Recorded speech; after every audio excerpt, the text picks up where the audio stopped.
திருமாவினுடைய ஜாதி வெறிங்க இது.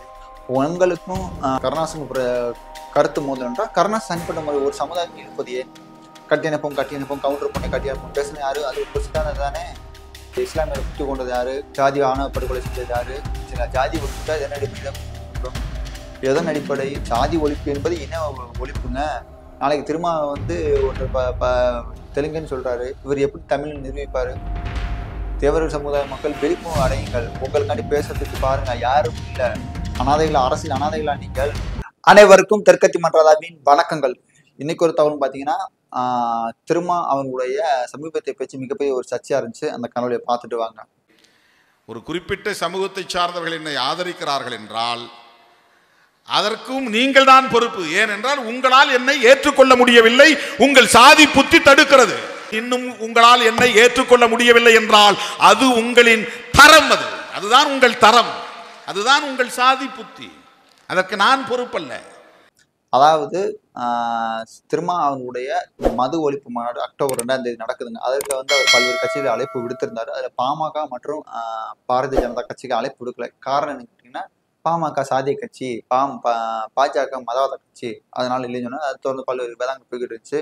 அப்ப பார்த்து கருணாஸ்ட அப்படி கேள்வி கேட்குறாங்க நெறியாளர் பாமக சாதி கட்சின்னு சொல்றாங்களே அப்படின்னு சொல்லும்போது அவர் என்ன சொல்றாரு, விசிகாவே சாதி கட்சி தானே, இவங்க எப்படி இன்னொரு கட்சி ஜாதி கட்சின்னு சொல்ல முடியும்னு சொல்றாரு. சரி, அதற்கு இன்னைக்கு பதிலளிக்கும் விதமா அண்ணன் என்ன பேசுறாரு, சில தம்பிமார்கள் என்னை சாதி கட்சின்னு சொல்றாங்க, நான் ஆண்ட பரம்பரை பேசுவதில்லை, நான் எந்த சமூகத்தையும் பழித்ததில்லை. கடைசியில அது உங்கள் தரம், உங்கள் ஜாதி புத்தி அப்படின்ற வார்த்தை 2-3 தடவை பயன்பட்டு இதுல. அதாவது இவங்க ஜாதி ஒழிப்பு பேசுவாங்க, ஆனா எங்கெல்லாம் யாராச்சும் கொலை நடக்குது, யாரு அவன் வெட்டினவன் யாரு, என்ன ஜாதிக்காரன், வெட்டுப்பட்டவன் யாரு, நம்ம ஜாதிக்காரனா பாரு, உடனே வருவாங்க தலித் அப்படின்னு வருவாங்க. ஜாதி ஒழிப்பு அவர் என்ன சொல்றாரு, நாங்கள் ஜாதி ஒழிப்பு பேசுறோம், அவர்கள் ஜாதி பெருமை பேசுகிறார்கள். ஜாதி பெருமை பேசுறவங்க கூட பரவாயில்ல, ஆனா ஜாதி ஒழிப்பு பேசுறேன் பாரு, அவங்க மாதிரி அயோக்கிய ஜாதி ஒழிக்க முடியாது, நல்லா தெரியும். சரி, ஜாதியை ஒழிச்சிட்டோம், எதன் அடிப்படையில் இடஒதுக்கீடு கொடுக்கப்படும் சொல்லுங்க, திருமாவளவன் சொல்லுங்க, எனக்கு இது பதில் தெரிஞ்சா. ஜாதியை ஒழிச்சிட்டீங்க, ஜாதி ஒழிச்சா உங்களுக்கு எப்படியா பொழப்பு போட? நம்மளாம் கொலை இருந்துச்சுன்னா என்னடா காரணம், இதுக்காண்ட வெட்டிக்கிட்டாங்க பார்ப்பான். ஆனா இவன் போய் என்ன ஜாதின்னு பார்ப்பாங்க, இவங்க முதல்ல பார்ப்பாங்க. ஆனா இவங்க மற்றவங்க ஜாதி புத்தின்னு சொன்னா பிரச்சனை இல்லை. ஆனா இதே இப்ப மாத்தி தேவர் சமூகத்தை சேர்ந்த ஒருத்தர் இவரை ஜாதி புத்தின்னு சொன்னா எனக்கு ஈஸியா பாஞ்சிருக்கும். என்னடா சட்டம், உங்க சட்டத்தின் முன் அனைவரும் சமூகம் மட்டும் சும்மா உருட்டு பீலா, இங்க ஜாதிக்கு ஒரு சட்டம். அப்புறம் இவர் என்ன சொல்றாரு, என்னை 25 வருஷமா நான் அரசியல் பண்ணிக்கிட்டு இருக்கேன், நீ வந்தவன் போனாலும் அங்கீகரிக்கிற, நீ மக்களுக்கான அரசியல் பண்ணா உன்னை அங்கீகரிச்சுட்டு போறாங்க மக்கள், அப்போ உனக்கு அங்கீகரிக்கீங்கன்னா நீ பொது தலைவனா இல்லைன்னு அர்த்தம். அனைத்து மக்களுக்கான கொள்கையை பேசியிருக்கணும். சரக்கு மிடுக்கு புடுக்குன்னு பேசிக்கிட்டு கல்யாணம் பண்ணுவோம், கல்யாணம் கட்டி பண்ணுவோம், கட்டி அனுப்போம், கவுண்டர் பண்ணி கட்டி அனுப்போம், முத்தம் கொடுப்போம், முதலாளி பண்ணி முத்தம் கொடுப்போம் பேசுனா எவன் அவனை ஓட்டு போடுவேன், எவன் உன்னை ஆதரிப்பேன்? அப்படிப்பட்ட கொள்கைகளை நீங்க வளர்த்து வச்சிருக்கீங்க, அப்படிப்பட்ட சித்தங்களை நீங்க பேசுறீங்க, அப்படிப்பட்ட சித்தங்க உங்களுடைய ரசிகர் பூரா அப்படித்தான் இருக்காங்க. இதுல விடுதலை சித்த குஞ்சுகள் வருவாங்க கத்திக்கிட்டு வச்சுனா, நாங்க பொது தொகுதியில 2 தொகுதி ஜெயிச்சிருக்கோம், ஆளூர் சானவாசும் பாலாஜியும். சரி, 2 தொகுதி செஞ்சு நீ பொது கட்சினா, அப்புறம் பாட்டாளி மக்கள் என்ன கட்சி? பொதுத்தொழில் நிறைய ஜெயிச்சிருக்கப்புறம் அதனுடைய பொதுச் செயலாளரே 7 தலித்களுக்கான ஒரு இடத்த ஒதுக்கியிருக்காங்க. அவங்க தலித் ஏழுமலைன்றவரை அமைச்சராக்கியிருக்காங்க. அப்புறம் அதை போய் நீ ஜாதி கட்சின்னு சொல்றீங்க. என்ன உங்க இஷ்டத்துக்கு என்னாலும் பேசிக்கிறீங்க. சரி, உங்களுக்கும் கருணாசுக்கும் பிரச்சனைங்க. நீங்க கருணாசு பேசாம மொத்த சமூகத்தை எதுக்கு நீங்க பேசுறீங்க? அது ஜாதி புத்தி, ஜாதிக்கு எப்படி புத்தி இருக்கும்? இவங்க பட்டியல் சமூக மக்களுக்கான இவங்கெல்லாம் இல்ல.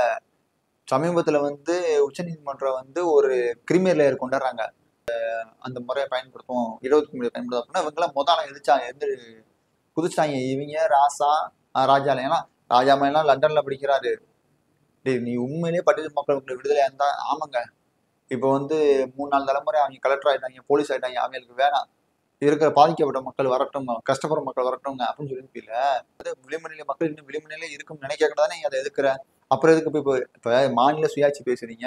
மாநில சுயாட்சி உள்ள மாநிலங்களுக்கே உள்ளுஒதுக்கீடை அமல்படுத்தும் உரிமை இருக்குன்னு உச்சநீதிமன்றம் சொன்னா அதை எதுக்குறீங்க? சரி, இவங்க என்ன சொல்றாங்க, ஜாதி ஒழிப்பு பேசுறோம், ஜாதி ஒழிப்பு பேசுறோம், நாங்க சாதி விடுதலை பேசுறோம். டேய், உங்க சமூகத்தை சேர்ந்தவன் தாண்டா. இப்ப சமீபத்துல தருமபுரியில ஒரு இஸ்லாமிய சகோதரர் பழைய பொண்ணை கல்யாணம் பண்ணிட்டாருன்னு சொல்லி வெட்டி ஹோட்டலை வச்சு குத்தி கொண்டாங்க. இவங்க ஜாதி ஒழிப்பு பேசுறாங்க. நீ என்ன ஆண்ட பெருமாரை பேசக்கூடாது நீங்க சொல்றதுக்கு யாரு? நான் நல்லவன் நான் சொல்றதுக்கு எனக்கு உரிமை இருக்கா இல்லையா? எங்க அப்பா அம்மா நல்லவங்க நான் சொல்றதுக்கு, எங்க பாட்டையும் போட்டு நல்லவங்க நான் சொல்றதுக்கு எனக்கு உரிமை இருக்கு. எனக்கு வரலாறு இருக்கு, நான் பேசுறேன். நீ இருந்தா உன் வரலாற பேசு. உன்னை யாரு பேசக்கூடாதுன்னு தடுத்துக்கிட்டு இருந்தாங்களா? இது நீங்க பேசுறது என்ன கதை? என்ன அடுத்து விட்டக்காரன் ஆம்பளை பிள்ளை பெத்துக்கிட்டான்னு சொல்லி எடுத்து விட்டக்காரன் இடுப்புல அடிச்சு செத்தான ஒரு கதை வரும் பாருங்க. அது மாதிரி இருக்கு. என்ன நீங்க அரசியல் நிலைப்பாடு? உங்களோட அரசியல் கொள்கை தான் என்ன?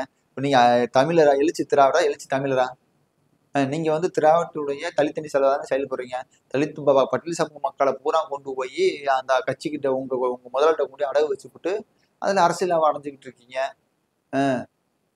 அப்புறம் வந்து காவிரி உரிமைக்காண்டி போராடுறேன். இங்க இருக்க விடுதலை சிறுத்தைகள் காவிரி உரிமைக்காண்டி போராட சொல்லுவீங்க. அங்க இருக்க விடுதலை சிறுத்தைகள் காவிரி உரிமைக்காண்டி போராட சொல்லுவீங்க. இப்ப யாருக்கு தண்ணி கிடைக்கும்? யாரை ஏமாத்துற வேலை பார்த்துக்கிட்டு இருக்கீங்க? அதாவது திருமா போன்ற ஒரு இனத்துறவை நீங்க பார்க்கவே முடியாதுங்க.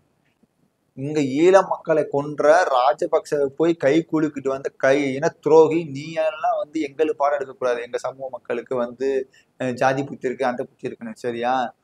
வேலையை பார்த்துக்கிட்டு அரசியல் பண்ணி அதோட போய்க்கிறேன்னு. சரி, திருமாவளவன் வந்து ஜாதிவாதி இல்லைங்க. Right, okay. இது வரைக்கும் அவருடைய அறிக்கை என்றாவது தேவர் ஜெயந்தி வாழ்த்து சொல்லியிருக்காரா? புலித்தேவருடைய பிறந்த நாள் நினைவு நாளுக்கு வாழ்த்து சொல்லியிருக்காரா? மரசோர் நினைவு நாளுக்கு இது நம்ம வேலுநாச்சியாருக்கு தமிழ் தலைவர்களுக்கு எதுக்குமே வாழ்த்து சொல்ல மாட்டாரு. ஆனா தமிழ் இளைஞர் தலைவரா என்ன அவங்க பிராடுத்தானா? குலத்தூர் சமுதாய மக்கள், தேவர் சமுதாய மக்களுக்கு இதே வரலாற படிங்கன்னா அரசியல் இவங்க பாரு நாதியில உங்களை கேட்கறதுக்கு பேசிட்டாரு. ஆனா வன்னியரை பேசும்போது 2 நாள்ல மன்னிப்பு கேட்க வச்சாங்க. உனக்கு கேட்கறதுக்கு நாதி இல்ல, அனாதையா இருக்க. அரசியல் இல்ல, உனக்கு மீடியாவும் துணை இல்லை, அரசியல் துணை இல்லை, அதிகார துணை இல்லை, எதுவுமே உனக்கு இல்லை. சும்மா இந்த வீண் பெருமை பேசிக்கிட்டு இன்ஸ்டாகிராம்லையும் ஃபேஸ்புக்லையும் இதுலையும் சண்டை ஓட்டுக்கிட்டு இருக்காம நிறைய அரசியல் செய்திகளை படிங்க, அரசியலை நோக்கி பேசுங்க. உனக்கு பேசுனா உன் மேல ஜாதி முத்திரை குத்துவியான். நீ ஜாதி வரின்னு சொல்லுவியான், மத வெறின்னு சொல்லுவியான், பரப்புன கைக்குள்ளின்னு சொல்லுவான், எல்லாம் சொல்லுவான். அதெல்லாம் தாங்கிதான் நம்ம இனத்துக்காண்டி போராடிதான் ஆகணும். வேற வழி இல்லைங்க. நம்ம வேணாம்னு சொல்லி ஒதுங்கி போனாலும் திரும்ப போன்றவர்கள் பேச வைக்கக்கூடிய சூழ்நிலைக்கு நம்மளை தள்ளுறாங்க. அப்ப நம்ம என்ன பண்றது? என்னோட கருத்துக்கள் பிடிச்சிருந்தா லைக் பண்ணுங்க, ஷேர் பண்ணுங்க, கமெண்ட் பண்ணுங்க. நன்றி.